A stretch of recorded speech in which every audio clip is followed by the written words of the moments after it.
31 মে 1977 সর্বশেষ খবর অনুযায়ী গণভোটে হ্যাঁ এর পক্ষে 98.99% আস্থা ভোট পড়েছে। অর্থাৎ প্রেসিডেন্ট ও তার 19 দফা কর্মসূচি ও নীতির প্রতি সমগ্র জাতি তাদের আস্থার কথা জানিয়েছেন। গণনা এখনো শেষ হয়নি, তবে ফলাফল স্পষ্ট। এইদিকে গণভোটের ফলাফলে অত্যন্ত খুশি হয়েছেন বলে জানিয়েছেন প্রেসিডেন্ট ও প্রধান সামরিক আইন প্রশাসক মেজর জেনারেল জিয়াউর রহমান। সাংবাদিকদের সঙ্গে আলোচনাকালে তিনি বলেন, গণভোটে জনসাধারণ আমার প্রতি যে ব্যাপক সমর্থন জ্ঞাপন করেছেন তাতে আমি খুবই খুশি হয়েছি। তিনি বলেন, এত বিপুল সমর্থন আমি পাবো তা ভাবতেও পারিনি। এই বিপুল সমর্থন আমাকে বিস্মিত করেছে। 3 লক্ষ না ভোট প্রসঙ্গে জিয়া বলেন, আমি ভাবছি এরা না ভোট দিলেন কেন? বোধহয় তারা আমার 19 দফা পছন্দ করেন না। গণভোটোত্তর সাংবাদিক সম্মেলনে প্রেসিডেন্ট ও প্রধান সামরিক আইন প্রশাসক মেজর জেনারেল জিয়াউর রহমান বলেন, 19 দফা কর্মসূচির আলোকে গ্রামমুখী করে দেশের প্রশাসন ব্যবস্থার পরিবর্তন আনা হবে। দেশি বিদেশি সাংবাদিকদের সঙ্গে আলোচনাকালে তিনি বলেন, ধীরে ধীরে এই পরিবর্তনের দিকে এগোতে হবে, একবারে সব সম্ভব নয়। প্রেসিডেন্ট বলেন, রাজনৈতিক কর্মকাণ্ডের উপর বিধিনিষেধ ক্রমান্বয়ে তুলে নেওয়া হচ্ছে। দেশ থেকে সামরিক আইন তুলে নেওয়া হবে কিনা এমন প্রশ্নের উত্তরে জিয়া বলেন, সামরিক আইনের বেশিরভাগই শিথিল করা হয়েছে। গণভোটোত্তর পরিস্থিতিতে সাধারণ নির্বাচন এগিয়ে আনার কোনো সম্ভাবনা আছে কিনা জিজ্ঞেস করা হলে প্রেসিডেন্ট বলেন, সাধারণ নির্বাচনের তারিখ ও কর্মসূচি আমি ঘোষণা করেছি এবং সে মতোই সব হবে। কতদিনের মধ্যে 19 দফা বাস্তবায়ন করতে চান জানতে চাইলে জিয়াউর রহমান বলেন, কর্মসূচির প্রধান লক্ষ্যগুলির অন্যতম হচ্ছে গ্রাম উন্নয়ন। এর জন্য অব্যাহত প্রচেষ্টা চালিয়ে যেতে হবে এবং কঠোর পরিশ্রম করতে হবে। এ সময় প্রশাসনকে গ্রামমুখী করে তোলার কথা জোর দিয়ে বলেন তিনি। 31 মে 1978 প্রেসিডেন্ট নির্বাচনকে সামনে রেখে নারায়ণগঞ্জের স্মরণকালে বৃহৎ জনসভায় জিয়াউর রহমান দ্ব্যর্থ কণ্ঠে ঘোষণা করেন, এদেশের জনগণ আর মুক্তিযোদ্ধারা 71 সালে যুদ্ধ করে স্বাধীনতা এনেছে, আওয়ামী বাকশালীরা নয়। তিনি বলেন, আওয়ামী বাকশালীরা দেশের শত্রু এবং জনগণের শত্রু, কারণ তারা চায় পরাধীনতা ও গোলামি। 75-এর পর সীমান্ত পেরিয়ে যেসব দুষ্কৃতিকারীরা দেশকে ধ্বংস করতে চেয়েছিল, দেশের ভেতরে থেকে পঞ্চম বাহিনীর মতো আওয়ামী বাকশালীরা ওই দুষ্কৃতিকারীদের সাহায্য করেছিল। জিয়া বলেন, বাংলাদেশের জনগণ চায় স্বাধীনতা ও সার্বভৌমত্ব। দেশের মুসলমান, বৌদ্ধ, হিন্দু, খ্রিস্টান সকলে সমান, সবাই ভাই ভাই। বাংলাদেশিরা স্বাধীনতা ও সার্বভৌমত্ব রক্ষার জন্য জীবন দিতে, প্রাণ কোরবান দিতে সদা সর্বদা প্রস্তুত। 31 মে 1980 বিএনপির দলীয় কার্যালয়ে এক আলোচনা সভায় সাম্প্রতিক এক জনসভায় বোমা বিস্ফোরণ ঘটিয়ে নিরীহ মানুষ হত্যা ও আহত করার ঘটনাকে নিন্দনীয় ও দুঃখজনক বলে বর্ণনা করে প্রেসিডেন্ট ও দলের চেয়ারম্যান জিয়াউর রহমান বলেছেন, জনগণ এই ধরনের নিন্দনীয় ও দুঃখজনক ঘটনা প্রতিরোধ করবে।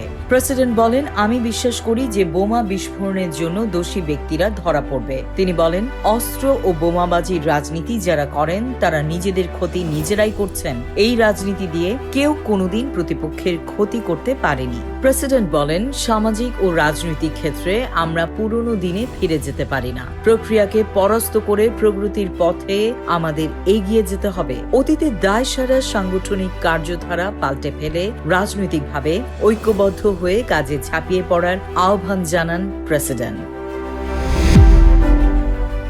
31 মে 1980 মৌলভীবাজার রাজনৈতিক জেলার পল্লীকর্মী ও কৃষকদের এক সম্মেলনে ভাষণ দানকালে দেশের শান্তি ও সমৃদ্ধি নিশ্চিত করতে আর্থ সমাজ ব্যবস্থা নিশ্চিত করার আহ্বান জানান প্রেসিডেন্ট জিয়াউর রহমান। তিনি বলেন, স্বনির্ভর গ্রাম সরকার পুনর্গঠনের পথে এক বিরাট পদক্ষেপ। প্রেসিডেন্ট বলেন, দেশের 68,000 গ্রামের সবগুলোকে স্বনির্ভর করাই গ্রাম সরকারের লক্ষ্য।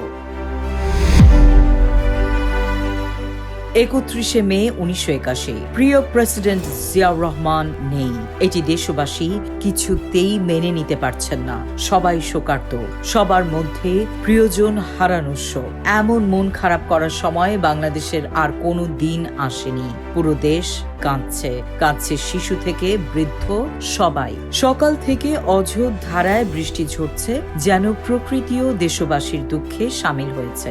এরই মধ্যে দেশব্যাপী অনুষ্ঠিত হল শহীদ প্রেসিডেন্ট জিয়াউর রহমানের গায়েবানা জানাজায় শরিক হলেন লাখো জনতা। প্রতিকূল আবহাওয়ার পরোয়া না করে ঢাকা স্টেডিয়ামে প্রিয় প্রেসিডেন্টের জানাজার নামাজ আদায় করলেন অগণিত শোকার্ত, ব্যথিত ও বিক্ষুব্ধ মানুষের ঢল নামে স্টেডিয়াম ও বায়তুল মোকাররম এলাকায়। এই দৃশ্য নগরবাসী এর আগে কখনো দেখেনি। নামাজে জানাজা শেষে একটি শোক মিছিল রাজধানীর রাজপথ প্রদক্ষিণ করে। মিছিলে মরহুম প্রেসিডেন্ট জিয়ার প্রতিকৃতি ও ছবি বহন করা হয়। বায়তুল মোকাররম থেকে তোপখানা রোড, মাওলানা ভাসানী অ্যাভিনিউ, পিজি হাসপাতাল, বাংলা মোটর, ফার্মগেট হয়ে জাতীয় সংসদ ভবনে এসে তা শেষ হয়। 31 মে 1981 শহীদ প্রেসিডেন্ট জিয়াউর রহমানের মৃত্যুতে বাংলাদেশ শোকস্তব্ধ।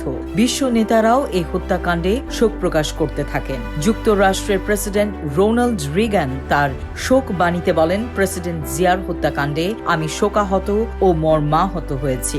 মার্কিন যুক্তরাষ্ট্র প্রকৃতপক্ষে গোটা বিশ্বের সাধারণ মানুষের কল্যাণের জন্য গভীর আগ্রহ, আইনের শাসনের প্রতি নিষ্ঠা এবং আন্তর্জাতিক বিষয় সম্পর্কে প্রজ্ঞার জন্য প্রেসিডেন্ট জিয়ার প্রতি শ্রদ্ধাশীল ছিল।